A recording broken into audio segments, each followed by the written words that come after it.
Hola hermanos, ¿cómo están? Bienvenidos nuevamente a su programa 2000 años después. Estamos, como siempre, aquí en FETV, el canal de la misericordia, y con alguien que es de casa, nuestro hermano Julio Ortega. ¿Cómo estás, Julio? Estimado Roquel, muy animado y muy contento, siempre muy pues entusiasmado de participar contigo en este espacio, ¿no?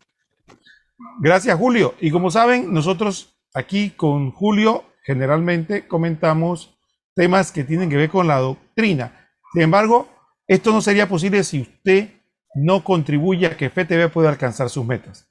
Recuerde que puede contribuir el canal de tres formas muy concretas. El primero, viendo la programación. Nútrase de ella, aprenda a querer el canal, porque nadie ama lo que no conoce y nadie ayuda a lo que no ama. Así que vamos a conocer a FETV. Segundo, importante la oración. Sin la oración no podemos hacer nada. Es importante que este canal pueda seguir adelante gracias a sus oraciones. Y en tercer lugar, como sabe, como todos nosotros tenemos que cumplir con nuestros compromisos de tipo material. El agua, la energía eléctrica, las comunicaciones, todo eso cuesta. La infraestructura, el salario de los que trabajan día a día allá tiene su costo. Y usted puede contribuir a que eso se lleve adelante. ¿Cómo? Donando a de diferentes formas. Puede hacerlo a través de las tarjetas de crédito Visa y Mastercard, también a través de la tarjeta clave, o directamente en el banco, ya sea banca en línea o personalmente. ¿Dónde? Banco General, Banco Nacional o el Global Bank. Recuerden que la cuenta es Fundación para la Educación en Televisión, FETV. Y de esta manera usted contribuye a que nosotros podamos solventar los gastos y se pueda continuar con todos estos programas que nos nutren a todos. Muy bien, dicho esto, Julio, cuéntanos cuál es el tema que nos tienes preparado para el día de hoy. Bueno, nosotros, Roquel, en el último programa estábamos viendo pues el catecismo en el numeral 153 y estamos tocando el tema acerca de la fe, ¿verdad? Y habíamos visto en el último programa que la fe, en el 153 menciona que la fe es una gracia. Y recuerdo que pues tuvimos una conversación bien interesante en esa, porque yo sí, inclusive pues yo sé que ese es un área, eh, un- un- un- una parte difícil de comprender, esto de que la fe es una gracia y si yo no tengo la gracia, entonces definitivamente no puedo creer. Entonces es una situación, es algo un poco complejo, pero lo que me gustó, resumiendo un poquito lo que vimos en el último programa, es que definitivamente lo que quiere decir el 153, que la fe es una gracia, es sencillamente que la fe en Dios no viene de mis capacidades humanas. Creo que eso es lo más importante que tenemos que darnos cuenta. Y eso nos lleva a entender, solo eso nos lleva a entender muchas cosas. ¿No? Tú no tienes fe porque tú eres más inteligente, ni porque eres más estudioso, ni porque eres más bueno, porque haces mejores obras. O sea, eso no es por las fuerzas propias nuestras, ni por los actos propios nuestros que vamos a tener fe y a creer. Por eso es que el 153 menciona es una gracia, es un regalo que el Señor nos da. Y recuerdo una parte importante al final del programa pasado, Roquel, y me pareció muy valiosa, y era que definitivamente todos recibimos esa gracia, pero no todos la podemos aprovechar por diferentes circunstancias. Tú indicaste de una manera muy interesante que las personas que tienen los corazones por alguna razón dañados, afectados, ¿verdad? Están cerrados a esa gracia y no pueden creer. Entonces, hay muchos factores, ¿no? De hecho, puedo resumir esta parte como que dice diciendo que los corazones sencillos, y eso lo dice nuestro Señor en los evangelios, los corazones sencillos reciben la fe sabiendo que es un regalo, pero cuando nos ponemos a estudiar mucho o ponemos a preguntar mucho o ponemos mucho pues lo que estamos haciendo es cerrándonos a la fe y entonces encontramos esos obstáculos para creer, ¿no? Y cierro este resumen aquí, Roquel, porque me interesaba hacer este resumen porque yo creo que en el mundo que estamos viviendo en la actualidad, que es un mundo secularizado, y eso es una realidad, un mundo secularizado significa que es un mundo donde no es políticamente correcto, vamos a esa frase que le gusta a la gente, hablar de Dios en público, ni es políticamente incorrecto que yo te comparta que yo, mi fe y que decirte que yo creo en Dios y que Él es nuestro Salvador. O sea, eso, porque entonces nosotros a veces los católicos somos hasta mucho más políticamente correctos que nadie, ¿no? Porque todo el mundo se manifiesta y dice públicamente, nosotros no queremos mover la agua y nosotros, entonces a veces caemos en ese error, ¿verdad? Pero en este mundo secularizado, que es donde quiero llegar, yo sí he escuchado muchos hermanos, por ejemplo, en la misa, vamos a hablar algo sencillo y siempre uso el ejemplo del credo, cuestionando que si el credo dice esto, pero esto yo no creo que eso sea así, pero ¿por qué? O sea, me explico, cuando nosotros agarramos y comenzamos a picanchus, como dicen los gringos, ¿no? De que escoger esto me gusta, esto no me gusta, es una forma de cerrarse a la fe. Y nos va a ser muy difícil creer, y es algo que yo veo muy común en nuestra sociedad. El negociar lo que nosotros le debemos a nuestro Señor, que es total adoración y entrega. Entonces, negociamos que no, que tengo que la familia, que tengo que ir para la playa. Yo escucho mucho personas que llegan, por ejemplo, mal vestidas a la misa, entonces cuando están en la puerta, que alguien le dice, no, mira, no estás bien vestido para entrar. Oye, pero entonces yo no puedo, tú prefieres perder un feligreso, prefieres que no me salve porque no estoy vestido bien. O sea, me explico, llegamos a ese punto de negociación, o llego tarde a la misa y no me quieren dejar entrar porque resulta que el aforo está lleno, ¿verdad? Y entonces me molesto, pues, y digo, bueno, entonces ahora me cierran la puerta, pues no quieren que yo encuentre a Dios. Entonces nos metemos en ese tema que he escuchado mucho y que para mí es el resultado de este mundo secularizado, donde yo quiero negociar lo que yo le voy a dar a Dios. Me explico, no me quiero entregar. Y de eso se trataba el programa anterior, de que si yo no me entrego, si yo no me abro, no voy a creer, no me va a venir esa gracia que me va a ayudar a tener fe. No sé si eso tú puedes ampliar algo más ahí, Roquel. Bueno, Julio, es que precisamente parte del misterio que creo que nuestros televidentes van a ver ahora es esa realidad donde a veces de manera imperceptible para el hombre juega ese binomio, ¿no? O sea, Dios actuando y a veces de manera imperceptible para nosotros, a tal punto que creemos que somos nosotros, y por otro lado el hombre tiene que aportar algo. Y creo que eso de alguna manera lo vivimos todos, pero no lo sabemos cómo explicar. Sí, Dios está actuando y Dios actúa, pero también nosotros tenemos que actuar. Entonces no podemos decir ni que todo depende de Dios, ni tampoco podemos decir que todo depende de nosotros. Y es una realidad. Y eso que tú mencionas, Julio, se debe muchas veces a una madurez, ¿no? Yo pongo el ejemplo de las personas, porque hay jóvenes que de manera natural, ¿no? Natural son estudiosos, por decir algo, ¿no? Entonces tú tienes que explicarles que estudian, ellos solo toman las tareas, toman el compromiso y hacen. Pero hay otros jóvenes que no. Hay otros jóvenes que los papás tienen que, oye, ya estudiaste, oye, mira cómo están las notas. ¿Y por qué? Porque no adquieren el compromiso. Entonces, muchas veces pasa con nosotros y no lo queremos admitir. Y como somos adultos, peor, porque el adulto entonces se amalgama y sabe poner excusa y demás. Pero en el fondo no se compromete, porque esta misma persona que llega tarde, que llega mal vestido, yo te aseguro que en un lugar que él esté más comprometido, ya sea por necesidad o por convicción, si le dicen, a este lugar tenemos que llegar vestido de esta manera, deportivamente, para poder usar las instalaciones del gimnasio, todo el mundo llega vestido apropiadamente. Le dicen, no, aquí después de tal hora no puede entrar. La gente, ojalá sea un gimnasio, para poner un ejemplo sencillo, y todo el mundo va vestido, llega la hora de los ejercicios, y sabe que si no llega a tal hora no lo van a dejar entrar. Y bueno, aprende a disciplinarse, pero pareciera como que en la iglesia hay que darle base por bola a todo el mundo, no hay que exigirle nada, porque al final no debe haber compromiso. Yo le doy a Dios lo que yo quiera y Él tiene que aceptarlo, y la iglesia también, de alguna manera. Y ese falta de ese compromiso y de esa madurez que no queremos reconocer. No queremos reconocer que estamos a ese nivel. Pero, Julio, hoy vamos a hablar un poco acerca pienso, del aspecto humano. Claro, ¿no? exacto. Que la fe es un acto humano. ¿Podrías empezar a comentarnos ¿A qué se refiere que eso de que la fe es un acto humano? Claro. Mira, de salida, como quien dice, pues el numeral anterior, que es 153, no, naturalmente nos hemos llegado en la conversación casualmente a la parte humana, de que pero yo, si yo me cierro, no creo. Entonces, ¿pero cómo yo me cierro? Yo me cierro porque yo no no quiero adquirir el compromiso.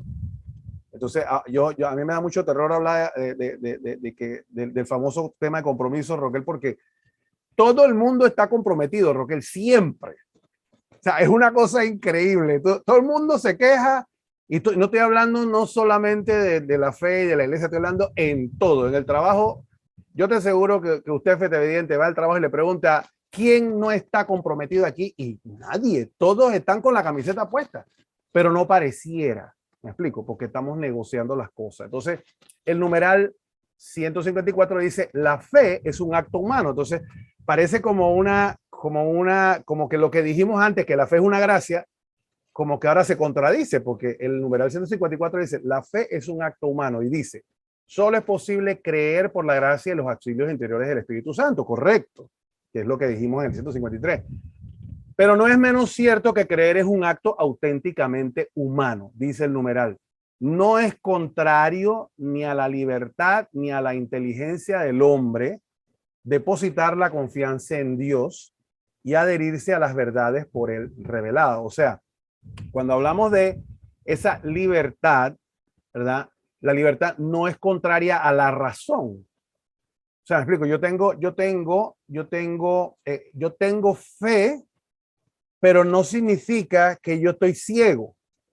Me explico, que es lo que a veces asociamos con la fe, un fideísmo que está prohibido también por la iglesia, el creer ciegamente sin pensar. Entonces, eh, eh, eh, el tema aquí es que precisamente la fe, si nos vamos a hablar de la fe humana, que es un acto humano, nosotros naturalmente creemos, naturalmente tenemos fe. Dice el numeral, sigue el numeral 154 y dice, y en las relaciones humanas, y esto es perfecto, ¿no? Y en las relaciones humanas no es contrario a nuestra propia dignidad creer lo que otras personas nos dicen. O sea, eso es un acto natural. O sea, yo no conozco a nadie, digo, y ahí va conectando un poquito lo que hemos hablado en el programa anterior y al inicio de de que yo de pronto empiezo a dejar de creer cuando me han traicionado, una cosa que tú mencionaste en el programa anterior, Roquel, cuando yo ya veo que no puedo confiar, entonces comenzamos a dejar de creer y a dejar de tener fe. Pero eso ocurre después, o sea, nosotros naturalmente confiamos, ¿no? Y sigue diciendo el numeral 154, no es contrario a nuestra propia dignidad creer lo que otras personas nos dicen sobre ellas mismas, sobre sus intenciones y prestar confianza a sus promesas. Si a usted, señor feteviente, le dicen, mire, tranquilo, mira, un amigo, un familiar, yo vengo el próximo sábado a tal hora. ¿Por qué? Lo primero que usted le van a hacer es dudar. Es que no tiene por qué dudar. Uno dice, bueno, está bien, si acordamos eso, es natural nuestro diseño como seres humanos el creer. El catecismo menciona aquí un ejemplo, dice, como por ejemplo, cuando un hombre y una mujer se casan. Cuando un hombre y una mujer se casan, nadie está si estuvieran desconfiando, no se casan. Es más, se casan y ninguno ni por la cabeza le pasa que las cosas van a ir mal. Todos que los que se casan de boca dicen que, bueno, saben que las cosas van a ser difíciles, pero una cosa es que tú digas eso y otra cosa es que la vivas. Eso, los que están matrimoniados saben la diferencia, ¿no? Entonces, pero naturalmente, un hombre y una mujer se casan por fe. Ellos esperan, tienen la fe de que todo va a salir bien. ¿Me explico? Entonces, así que la fe no es algo sobrenatural, es algo, al contrario, es algo natural del ser humano que nosotros usamos todos los días. Entonces, a mí me gusta el binomio o el paralelismo que se ha hecho entre el 153, que habla de que la fe es una gracia, y la fe humana, porque nos damos cuenta de que la fe no es una cosa de otro, no es ser extraterrestre, ni fanático, ni nada.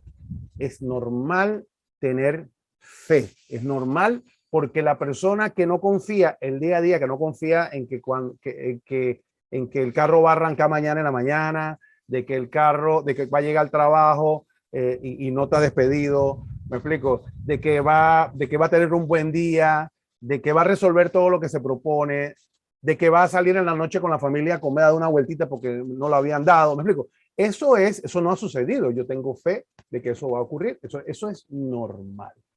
Entonces, no es anormal tener fe en el ser humano, mucho menos en Dios. O sea, porque, y hago la aclaración antes de pasarte la batuta a Roquel, porque la fe en Dios, el mundo la ve como que tú eres un fanático, pero la fe en los demás, oye, pero confía en mí, oye, pero si yo, ¿qué te pasa? Cógelo suave, que dale chance a tus hijos que vayan con los amigos.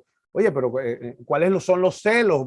Tranquilo. Si, me explico, todas esas cosas que nosotros le decimos a nuestra familia, a nuestras amistades, son basadas en la fe. Pero sin embargo, cuando tú quieres creer en Dios, ahí entonces como que estuviéramos hablando de otra cosa. Es lo mismo.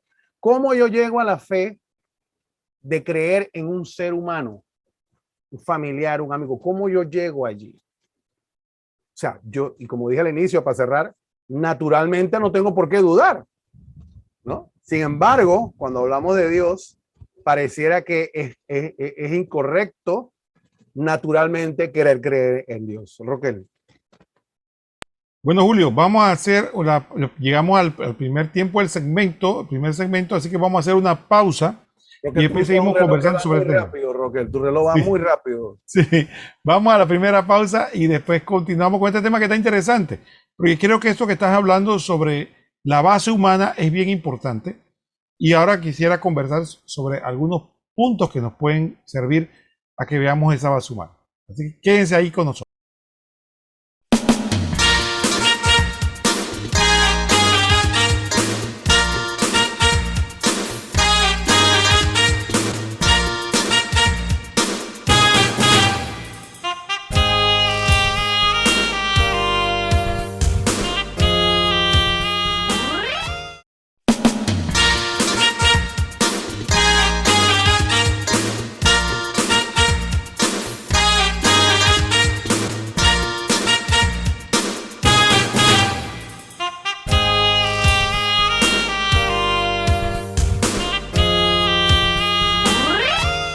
Muy bien, hermanos, estamos en la segunda parte de este interesante programa, 2000 años después, con el tema que Julio nos desarrolla sobre la fe.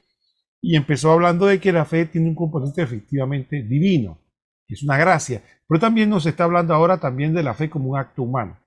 Y nos estaba desarrollando muy bien este aspecto natural del hombre de tener fe. A mí me gustan varios ejemplos, Julio, que nos permiten, creo que, ilustrar esto. Fíjate, la gente piensa en términos generales que ser una persona, digamos, incrédula, como que es lo normal y natural, que eso es lo propio del hombre. Pero si nos ponemos a pensar, Julio, yo quisiera citar 3 ejemplos muy concretos. Mira, por ejemplo, el tema de la persona que se monta en un transporte aéreo, marítimo, terrestre, que creo que la gran mayoría de nosotros ha tenido la experiencia. Muy probablemente usted no conoce al conductor, pero usted pone su vida en él, sobre todo en los viajes aéreos. Usted ni siquiera sabe quién es el piloto. Usted se monta al avión y usted se monta ahí, puede tener su miedo, pero ya le puso la vida en manos del piloto. Si el piloto vino borracho, no durmió o es incompetente, bueno, creo que su vida no va a valer mucho. Pero todos nos vamos y le ponemos fe a la compañía aérea, al aeropuerto, al vuelo aéreo. Otro ejemplo que a mí me gusta también es el del matrimonio, como dices tú. Fíjate, si una persona se casa, pero no puede estar tranquilo en la casa o en el trabajo porque está pensando que su pareja está con otro o con otra, ¿qué te va a decir? Oye, tú estás enfermo. ¿Por qué yo estoy enfermo? ¿Ella te ha dado razones o él te ha dado razones? No. Entonces, porque no es que no estoy seguro, estás enfermo de celos. Entonces, fíjate, la desconfianza se considera una enfermedad. Esa persona que no puede estar tranquila, llama, pregunta, te estoy vigilando, dice, oye, esta persona está enferma porque no es capaz de confiar. Bajo el riesgo de que te puede engañar, porque el ser humano es falible y es débil, pero sin embargo la desconfianza se cataloga de una enfermedad. Entonces, el otro ejemplo, Julio, que a mí me gusta, aquí ya te lo dejé al final como la cereza para pasarte la palabra, que a mí me gusta mucho es el ejemplo de la ciencia, ¿no? La mayoría de las personas que se llaman científicas o que creen en la ciencia no pueden comprobar en un 70 o mayor lo que le dicen. No lo puede comprobar. Dice, Julio Ortega, famoso astrónomo, determinó tal cosa. Y yo, bueno, como Julio tiene un nombre, yo creo, y hasta lo repito con confianza y con convicción. No, eso lo dijo Julio. Oye, ¿y tú conoces a Julio? No. ¿Y tú puedes replicar los experimentos que él hizo? No. Entonces, ¿por qué tú le crees? Ah, no, que yo creo en la ciencia. Oye, vaya fe, ¿no? Entonces, esa es una fe importante. La ciencia es infalible y los profetas de la ciencia también siempre dicen la verdad. Entonces, esos no son fanáticos. Esos son personas coherentes, muy pensantes y no tienen fe. Ellos solo creen en la ciencia. Aunque ellos, mira, lo que se traicionan ellos mismos diciendo que creen en la ciencia. Entonces, Julio, sí, efectivamente, ahí vemos ejemplos donde pareciera que en algunos casos es fanatismo y en otros casos es lo correcto y lo normal. Julio. Sí, Roquel, y me gusta una frase que tiene el Concilio Vaticano I, que también cita el Catecismo, que dice, por ello es todavía menos contrario a nuestra dignidad humana presentar por la fe la sumisión plena de nuestra inteligencia. O sea, porque ahí viene un juego interesante que espero que me ayudes a elaborar, Roquel, porque la fe me lleva, o sea, es interesante, la fe es un acto del entendimiento. Me explico, allá pongan cuidado, fetevidentes, ¿no? La fe surge porque yo entiendo algo, ¿verdad? Y por eso tengo fe. Por ejemplo, basándome en lo que tú mencionabas, Roquel, de que la persona que es excesivamente celosa o posesiva le dicen estás enfermo porque tú no tienes razón para sentirte así. Entonces, hay un problema ahí, hay algo que a esa persona no le permite ver la realidad, entender la realidad. Entonces, la fe es un acto del entendimiento. Eso significa que yo tengo que usar mi inteligencia para entender y por lo tanto tener fe, ¿no? Y vamos de nuevo, me gusta mucho el ejemplo que tú comentabas de la persona enferma de celos, ¿no? De que, oye, todo el mundo lo llega, va a un médico, le dice, oye, pero mira, vamos a revisar cuáles son, me explico, te llevan al entendimiento para darte cuenta de que tú estás viendo fantasmas, pues. Me explico, de que no hay ningún problema, de que tu esposa te ama, tus hijos te aman, me explico, está en la casa, te está esperando, quiere, cuidado que se está alejando es porque tu comportamiento lleva a la familia a irse pues separando, me explico, porque tu miedo, y es interesante también ese elemento en la fe, o sea, lo contrario de la fe es el miedo. Entonces tu miedo, o sea, tu falta de fe, en este caso, en tu familia, en tu esposa, te lleva a tener miedo y es un acto irracional. Entonces, vamos de nuevo. Entonces, la fe es un acto del entendimiento, es un acto de inteligencia. O sea, no podemos sacar la inteligencia para tener fe, tenemos que usarla. Pero el entendimiento viene de que yo quiera, viene de mi voluntad. O sea, yo para entender, yo quiero saber, yo quiero entender, yo tengo que querer entender para poder entender. O sea, tiene que venir la voluntad mía para entender. Y esa voluntad, ese acto de voluntad es movido por Dios. Esa es la fe que nosotros tenemos desde el bautismo. Entonces, esa fe es la que, movida por Dios, por el Espíritu Santo, que no me explico. Desde ese momento es cuando tú quieres empezar a creer. Y estoy mezclando ambos ejemplos, Roquel, porque para mí no tiene ninguna diferencia el creer en que tu esposa te ama y en creer en Dios. No tiene, porque son actos de fe basados en el entendimiento que vienen y el entendimiento viene de la voluntad de querer saber, usas la inteligencia y ese deseo de querer creer es movido por Dios. Entonces, la voluntad quita los obstáculos para que, o sea, si yo no tengo, y eso a mí por eso me causa mucha gracia, Roquel, de que yo cuando hablo con hermanos, bueno, con amigos que son ateos, que no creen en Dios, que son científicos, como tú mencionas, la verdad es que yo ni siquiera a veces trato de hablar de esos temas porque sencillamente ya yo tengo identificado que esa persona no quiere creer. O sea, está cerrado, no tiene la voluntad de conocer la verdad porque está cerrado. Mira, eso me pasa a veces hasta en la familia, Roquel. Yo no sé si a usted le pasa, señor estimado evidente, que le pasa, estoy seguro que sí, que usted está hablando con su esposa y entonces, o con sus hijos, y de pronto no lo dejan terminar de hablar porque usted ya saben lo que usted va a decir, supuestamente. Entonces la persona comienza a responderle de otra manera, ¿verdad? Pero ¿qué estamos discutiendo? Al final, como no lo dejaron terminar, la otra persona creyó algo que usted iba a decir y eso que usted, que como no lo dejaron terminar, no es lo que usted quería, pero cuando le contestaron, le dijeron una cosa que lo molestó y eso se vuelve una bola de nieve, ¿verdad? Que va creciendo porque sencillamente yo, cuando no tengo la voluntad de escuchar, la voluntad de entender, yo estoy cerrado, tú estás equivocado, yo estoy en lo correcto. Yo no tengo la voluntad de entender. Entonces, ese juego es interesante. Si yo, no, es que yo no quiero escucharte porque tú siempre, me explico, ya, tú estás cerrado. No hay nada, estimado FTViente, que usted haga o diga frente a una persona, sea hablando de trabajo, sea hablando de ciencia, sea hablando de sus relaciones familiares. Nadie que está cerrado tiene la voluntad de escuchar. No tiene ningún sentido que usted le diga nada, porque no va a entender. Y eso me lleva al punto de que precisamente cuando yo quito esa barrera que es la voluntad de que yo voy a dejar de cerrarme. Ok, te voy a escuchar qué es lo que me estás diciendo. Cuando yo tomo esa decisión y esa voluntad es movida por Dios, cuando yo tomo esa decisión, entonces yo estoy quitando ese obstáculo y te comienzo a escuchar. Pero te comienzo a escuchar si realmente quiero escuchar lo que me vas a decir, por más duro, bueno o malo que sea.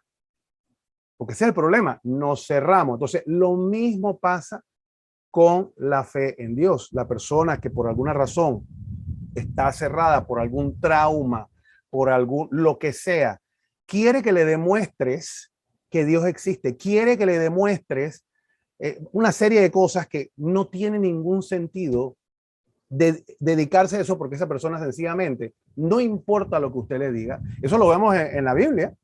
Juan tiene varios pasajes de milagros de Jesucristo, ¿no? Y uno que recuerdo era el pasaje del muchacho ciego que Jesucristo lo cura, ¿verdad? Y entonces todo el mundo ha visto al muchacho afuera de la sinagoga pidiendo limosna desde chiquito.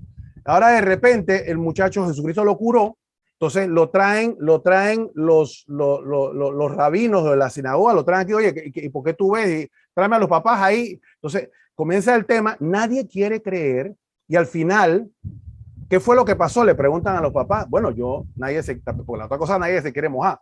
Entonces, no sé, bueno, mi hijo no veía y ahora ve. Entonces, ¿qué fue? Yo no sé qué fue lo que pasó. O sea, nadie quiere decir que Jesucristo lo curó. ¿Por qué? Porque te iba a expulsar de la sinagoga. Entonces, todo el mundo sabe que el muchacho no veía y ahora ve.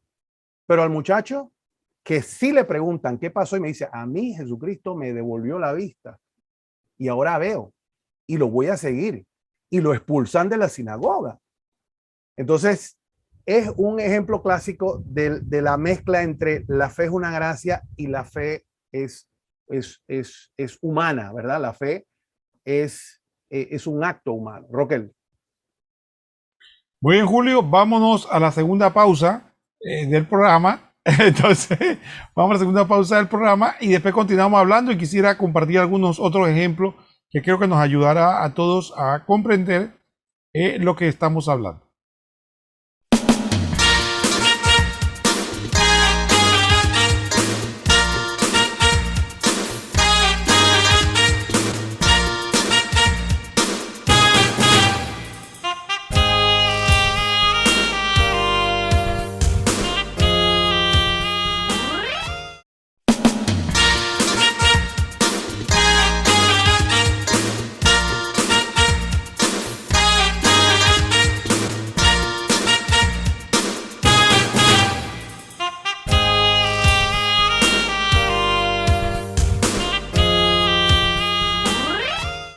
Muy bien, hermanos, estamos de vuelta en el tercer segmento de este programa 2000 años después con el tema de la fe. En este caso, la fe como un acto humano. Julio nos ha traído muchos ejemplos, comparaciones, formas de poder entender esta realidad para que la veamos de un punto de vista humano y digamos con ejemplos comunes. Julio, yo no sé si tú recuerdas, nosotros que somos, ya que tenemos conocimiento de cosas que se dieron en el pasado, ¿no? Porque la gente cuando tú dices que lo que pasó, como cuando yo le decía a la gente antes, a mis hijos y a gente más joven, que yo viví cuando nada más habían 2 canales de televisión en Panamá, y dice, ¿cómo? ¿Cómo fue eso? Muy bueno. Sí, entonces, ¿qué pasó? Que en esa época mi papá me contaba, Buenos tiempos, buenos tiempos. sí, mi papá me contaba que yo me gustaría hacer la encuesta hoy día, porque antes de preguntarle a cuántas personas creen que el hombre pisó la luna. Entonces mi papá me contaba, probablemente la gran mayoría, incluso los jóvenes, pero mi papá me contaba que en esa época, que él vivió de primera, la gente dijo que había una conspiración y que el hombre nunca fue a la luna. Que eso fue un estudio, que los norteamericanos fallaron en todo el proceso y por vergüenza cómo hicieron todo esto para hacer ver que habían ido a la luna. Y entonces efectivamente hicieron todo un show y lo demás. Y gente que quedó creyendo, hasta hicieron una película de ese tema, No, creyendo firmemente de que todo fue un mega engaño. Entonces, ahí vemos un ejemplo, ¿no? Un ejemplo de cómo efectivamente las personas pueden caer en esas teorías de que la conspiración, de que hay un mega engaño. Y yo pongo este ejemplo porque ilustra lo que Julio está diciendo. Hay gente que dice que es muy objetivo, pero realmente no lo es. Ellos están convencidos que Julio y yo y FTV, el Papa, que nunca nos hemos visto y probablemente nos muramos sin conocernos, y otra gente que todos nos pusimos de acuerdo y tenemos el mega engaño de Cristo. Todos nos hemos puesto de acuerdo y estamos o sea, que es la obra más perfecta de conspiración, donde gente que no se conoce, que ha vivido a lo largo de los siglos, todos nos hemos puesto de acuerdo, generación tras generación, para engañar al mundo. ¿Ves? Entonces, y funcionó. Y funcionó. Funcionó. Entonces, la pregunta sería a usted, Fete Evidente, ¿qué es más razonable? ¿Creer que fue verdad o que toda esta gente que ha pasado 2000 años conspirando, que Julio y yo nos reunimos y nos ponemos de acuerdo, mira, vamos a hablar de este tema, y nosotros no creemos nada en eso, pero vamos a hacer para que la gente se engañe, y alguien preguntaría, bueno, ¿y cuál es el beneficio de ustedes? No, ninguno. El gusto nuestro es engañar a los demás. Entonces, eso es totalmente irracional. Pero la gente lo cree, ¿no? Cree que hay una especie. Entonces, se pone en una actitud inmediatamente, como dice muy bien Julio, cerrada, prejuiciada. Usted le dice, ¿usted no cree en Dios? No, yo no creo en Dios. Dios no existe. No. ¿Usted lo conoce? ¿Usted ha intentado de buena fe tratar de... No, ¿para qué? Si eso no existe. O sea, inmediatamente está cerrado. Yo pongo otro ejemplo, Julio, que no sé si ilustra también. Y le digo a la gente, imagínese usted, distinguido Fete Evidente, que ahora sobre todo con esta cosa del COVID y nos recalcan algo que sabían, ¿no? Que hay que lavarse las manos, que usar el alcohol. Y no solo eso es para el COVID, sino para cualquier microorganismo. A nadie se le ocurre comer con las manos sucias. ¿Por qué? Porque nos enseñaron que hay unos microbios que, yo no sé, Julio, si tú lo has visto, pero yo nunca los he visto. Unos microbios que dicen que existe, que es que nos dan enfermedades y los comemos. Y yo le digo a la gente, oye, imagínese usted, hermano, que usted es un científico, está comprobado, usted es un hombre de ciencia, pero lo manda a una comunidad que está en el atraso, que no ha estudiado, que no sabe nada, y usted tiene que enseñarse que debe lavarse las manos porque hay suciedad y eso le transmite enfermedad. Y ellos van a decir, ¿por qué?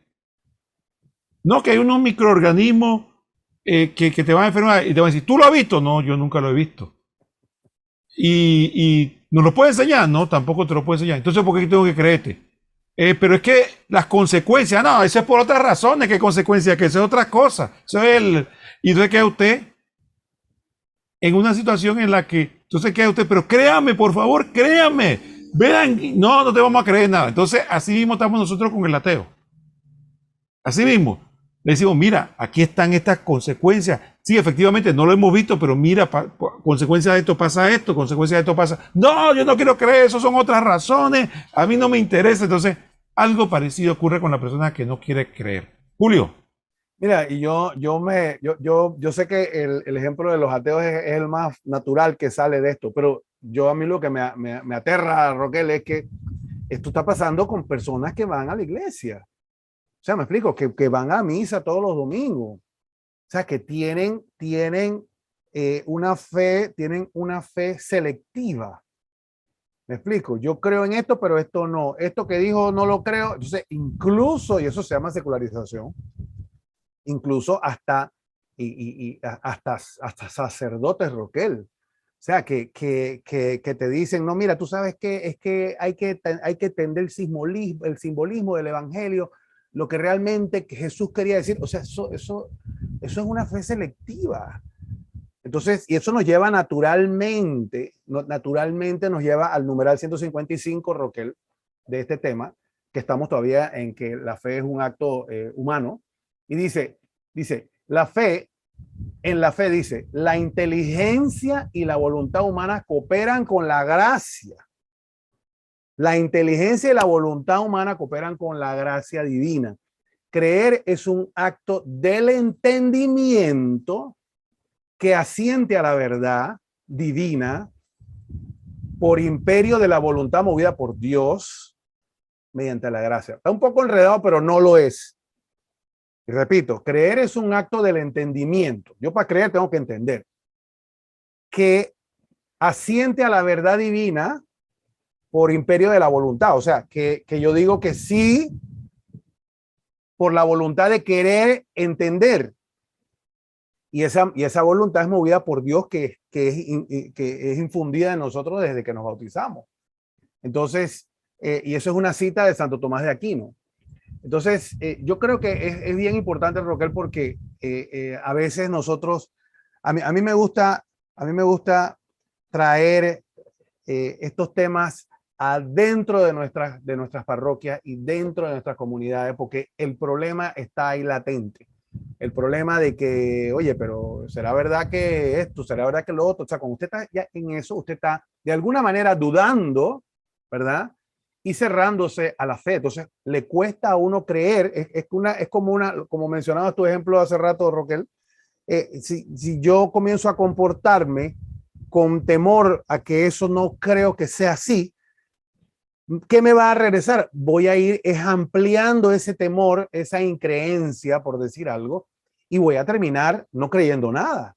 Entonces, la fe, yo creo que lo más importante, Raquel, que yo creo que podemos resumir aquí, es que la fe no es para creer en el más allá. Y por eso tú, lo que dijiste, Raquel, es muy cierto hace un rato, de que cuando la fe te ayuda, cuando tú no tienes fe, tú no crees ni en lo que tienes enfrente, ni en lo que está pasando todos los días. Entonces, la fe te permite interpretar el sentido de la realidad. O sea, si yo, y volvemos al ejemplo de que me gustó mucho de la persona enferma de celos, o sea, igual tú estás viendo que no está pasando nada, pero la falta de fe no te permite ver la realidad. Entonces, y por eso el riesgo tan grande de perder la fe.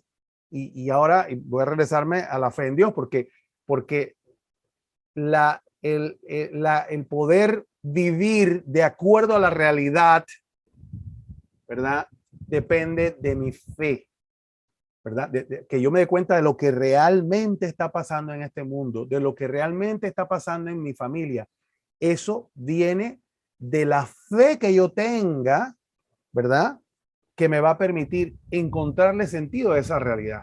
Entonces, la fe es sobre la natural, porque es infundida por Dios para nosotros, es una gracia, pero a la vez es un acto humano que es natural. Entonces, la fe, resumiendo, es algo divino, pero es algo humano a la vez. Funciona combinado, ¿verdad? Entonces, podemos decir, y aquí me gusta, puedo cerrar este punto con una cita de San Agustín, que dice, la razón, porque volvemos al tema aunque el próximo punto es inteligencia, ¿no? Pero la razón nos ha sido dada, mira esto, qué interesante, San Agustín era lo máximo. La razón nos ha sido dada para implorarle a Dios la gracia. O sea, yo pienso y me doy cuenta que no sé y que yo le pido al Señor que que me aumente mi fe, que tengo temores. Entonces, la razón me lleva a darme cuenta de que yo solo no puedo. Yo siempre me gusta hablar favorablemente de los hermanos que están que tienen problemas de alcoholismo, que están en Alcohólicos Anónimos. De hecho, yo escucho mucho sus programas de radio porque ellos hablan, inclusive, sin hablar de un poder superior. Desde el momento, o sea, tú para poder superar eso, tienes que entregarte a la fe de que hay un poder superior que te va a ayudar a salir de esto, porque solo tú no puedes. Entonces, repito lo que dice San Agustín, la razón nos ha sido dada para implorarle a Dios la gracia, y la gracia de Dios nos ha sido dada para que se observe y respete la razón. O sea, la razón me lleva a pedirle a Dios la gracia de la fe, y la gracia cuando me llega, me ayuda a respetar y a observar la razón, o sea, a entender la realidad y decir, oye, esto no está bien, oye, esto sí está bien, oye, esto es incorrecto, eso no es natural, eso que quieren, que se quiere legislar, no es natural.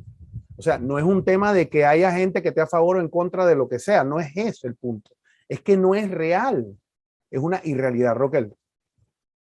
Julio, y mientras te escuchaba pensaba yo en otro aspecto importante de que muchas veces los festevidentes debemos reflexionar todos, es que hay un axioma antiguo que dice que el que no vive como piensa, termina termina pensando como vive.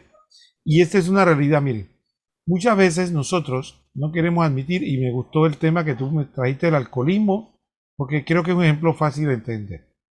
Una persona, cuando se queda atrapado con una droga legal como el alcohol o ilegal, al final, al principio, mejor dicho, él entiende de alguna manera que eso le hace daño. Pero a ver su voluntad totalmente derrumbada, al no poder controlarla, él se trata de convencer a sí mismo de que eso no le hace daño y que eso es un cuento, es una mentira. Y eso pasa para el adicto al tabaco, el adicto al alcohol, el adicto a las drogas ilegales, lo que sea, a los tranquilizantes, lo que sea. Él termina justificando, no, eso no me hace daño, eso yo lo controlo, yo lo manejo, y todo el mundo le dice, oye, pero no es posible. Entonces, ¿qué pasa? Esto lo pongo como ejemplo porque nos permite a nosotros vislumbrar de que muchas veces cuando, como dice muy bien Julio, la realidad no está de acuerdo con mi voluntad, con mi forma de vivir, entonces yo lo que hago es negar, porque eso es algo, y no necesariamente uno pone el ejemplo del vicio, pero puede ser hasta la soberbia, que es un pecado, ¿no? La vanidad es la que no te permite aceptar. Y dice, bueno, mira, ¿sabes qué? Yo no puedo aceptar, yo no puedo estar por debajo de nadie. Así que yo prefiero negarlo. Entonces, cuando yo escucho, por ejemplo, y no sé, Julio, si ya tiene la oportunidad de escuchar testimonios de personas que se convierten, una de las cosas que dicen es eso, de que ellos simplemente estaban en un estado de negación, que no era de que ellos no entendieran, es que ellos se negaban, ¿no? Recuerdo siempre, me gusta un testimonio de María Himalaya que me gusta, que ella era proabortista, todo, ¿no? Y entonces cuando ella estaba en su crisis existencial, llegaron a unas personas a preguntarle que, bueno, que por qué ella probó de todo, pero jamás se le ocurrió, a pesar que era bautizada católica, ir a la iglesia católica. Entonces ella decía, no. En mi mente yo decía, lo que sea, yo pruebo lo que sea, ojalá sea brujería. Pero la iglesia católica nunca. Era un estado de negación. ¿No? Era un estado de negación, no era un estado intelectual, el racional. No, ella estaba probando de todo, pero menos la iglesia católica.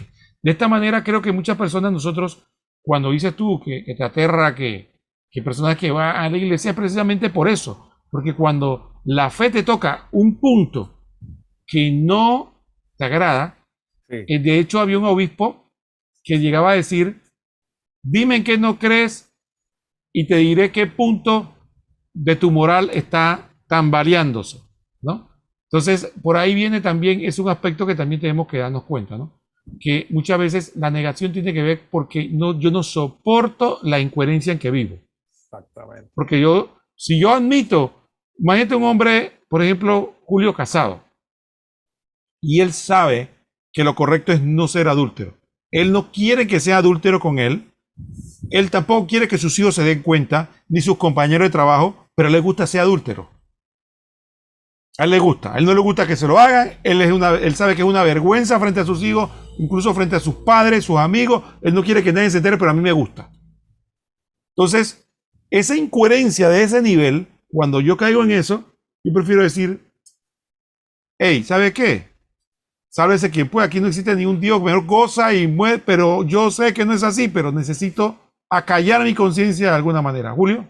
Lo peor, Roquel, y me gusta mucho ese ejemplo, lo peor, Roquel, es que cuando se pierde la gracia, o sea, cuando te cierras a la gracia de la fe, pareciera que no tiene nada que ver, pero cuando tú te cierras a la gracia de la fe, pierdes el sentido común.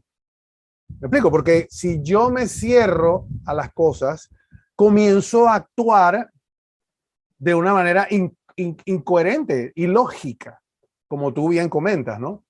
Es más, yo de pronto voy a poner otro ejemplo que de pronto, pues yo sé que de pronto a muchas personas le puede afectar, pero lo voy a decir, tratar de decir muy sutil, ¿no? Pero por ejemplo, el famoso, la situación de los hermanos que están divorciados y vueltos a casar, ¿no? Sí, y es un ejemplo bien interesante. Ellos son personas buenas, todos somos personas buenas, que quieren acercarse a Dios, ¿verdad? Pero consideran injusto que no pueden comulgar. O sea, entonces, ¿qué pasa ahí? No, sencillamente, no están abiertos a entender. Y a mí me parece algo tan claro, ¿por qué? Porque en los evangelios Jesús lo dice directamente y no solo una vez, porque le dice, pero entonces ¿tú qué quieres decir? Entonces, no, ¿qué quiere decir? Y vuelve y lo repite claramente. Entonces, la iglesia no está en condiciones de cambiar lo que nuestro Señor Jesucristo dejó aquí, el depósito de la fe. Eso es lo que ni Jesús en los evangelios lo hizo. Entonces, pero estas personas se sienten, se sienten afectadas, ¿verdad? Y la reacción a la defensiva es decir, esto es injusto. ¿Me explico? Esto es injusto. Pero si yo no he hecho mal a nadie, pero ¿por qué este es más pecador que yo? ¿Me explico? Eso es un clásico también ejemplo de que yo estoy cerrado a la fe porque esa es una piedra que yo tengo que no puedo aceptar, pues, no puedo aceptar. Entonces, al final, Roquel, como quien dice, ¿cuál es el impedimento para creer en Dios o en lo que sea? Entonces, la pregunta es, ¿son dudas racionales o sencillamente estoy cerrado de corazón? ¿Me explico? Y no hay más opciones. O sea, si tengo un problema para creer, yo creo, corrígeme, Roquel, pero no creo que sean más que esas dos cosas. O sea, sencillamente yo tengo una duda racional, pero hay que investigar si realmente lo que tienes es un corazón cerrado, porque si, ¿cómo es posible que uno le explique a alguien, en general, no estoy hablando del ejemplo que puse, estoy hablando en general, oye, mira, un ateo, pues, oye, mira, aquí están todos los argumentos, todo el asunto, y no, yo no quiero creer, no quiero creer. Entonces, sencillamente, como decía yo al inicio, ahí no hay forma, ¿no? Usted no puede hacer nada. Y por eso decimos nosotros que lo único que queda, y parece una cosa, pero es así, es orar por esa persona. ¿Me explico? Porque pedir la gracia, como casualmente decía San Agustín, implorarle a Dios la gracia para que esta persona se abra a la verdad que el Señor nos quiere, porque el Señor que quiere que seamos felices en Él. ¿Me explico? Que no estemos dañados, que no estemos defectuosos. La gracia, escuché por ahí, Roquel, también me gustó una definición que hablaron de la gracia. Esa es la forma en que Dios repara el daño que tenemos en la naturaleza caída, la concupiscencia del pecado original. O sea, esa gracia infundida es la forma en que Dios creador nos repara.